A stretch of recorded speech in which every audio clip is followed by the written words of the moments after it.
Welcome back, I'm Andre and today we're going to look at different types of recursion in Scala. Let's get to it. What's recursion? Well, recursion has applications in a variety of domains. Mathematics and computer science are two well-known examples. If you look up the definition on Wikipedia, it says that recursion occurs when a thing is defined in terms of itself or its type. In computer science, we use recursion to solve problems by splitting them into similar, smaller problems. This is the mathematical definition for the factorial function. For the sake of the argument, let's assume n is always a positive integer.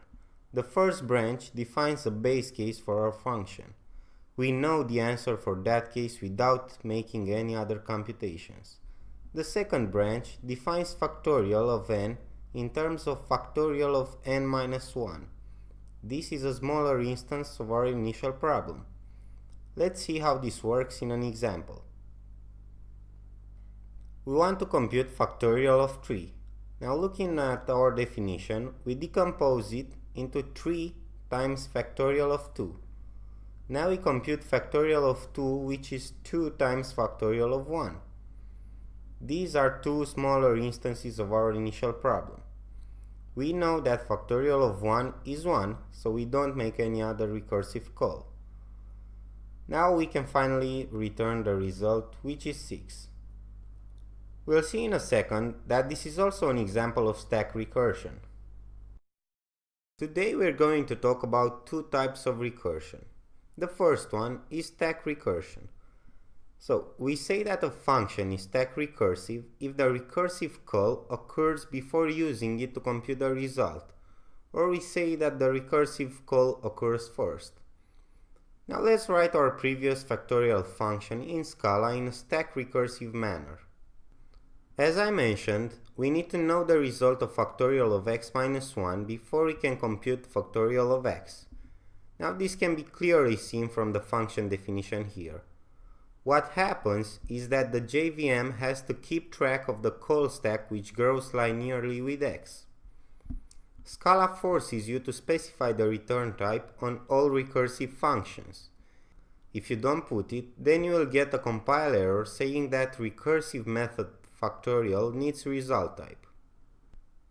To better illustrate what happens, let's compute again factorial of 3, but this time we are going to use our function definition above. When the function is called with argument 3, it results to 3 times factorial of 2. The JVM doesn't know the result of factorial of 2, so it adds a new call on the stack to compute it.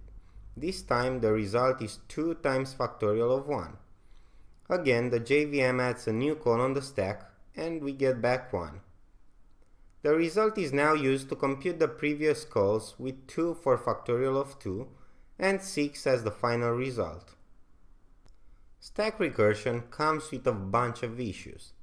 The stack is limited because memory is also limited. The JVM cannot hold an infinite number of calls on the stack.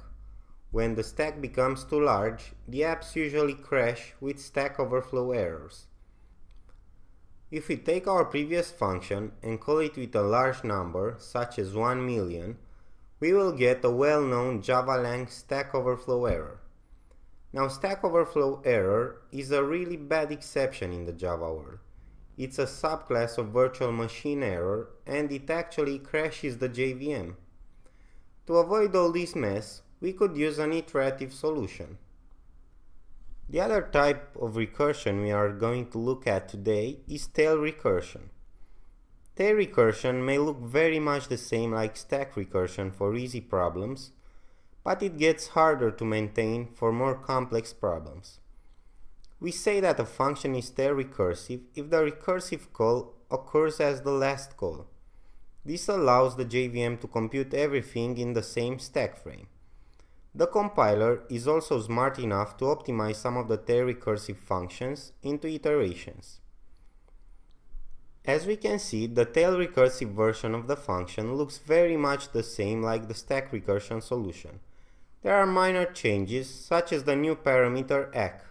This is actually a default parameter, as we will see later throughout the course. For now, it's enough to know that we can omit specifying it when we call the function, and it will be as if we call it with the value of 1. Acc is a short name for accumulator. Instead of using the stack, we store the results in this accumulator. It's very similar to a variable used within a loop, if you think. Their recursive functions make great use of accumulators in general to keep the intermediate results. We notice a new thing here. People from the Java world will remember about Java annotations in this case. Scala also has annotations. This one will force the compiler to signal a compile error if the annotated method is not tail recursive. Again, I want to remind you that recursive functions must specify the return type. This applies both to stack recursive and to tail recursive functions. Alright, we've reached the end of the lesson. Recursion has a lot of applications in computer science, and we'll see that there are a lot of recursive functions generally in functional programming. The two concepts we've learned today should give you an idea about stack and tail recursive functions in Scala. I'm Andre and I hope you've enjoyed it. See you in the next video.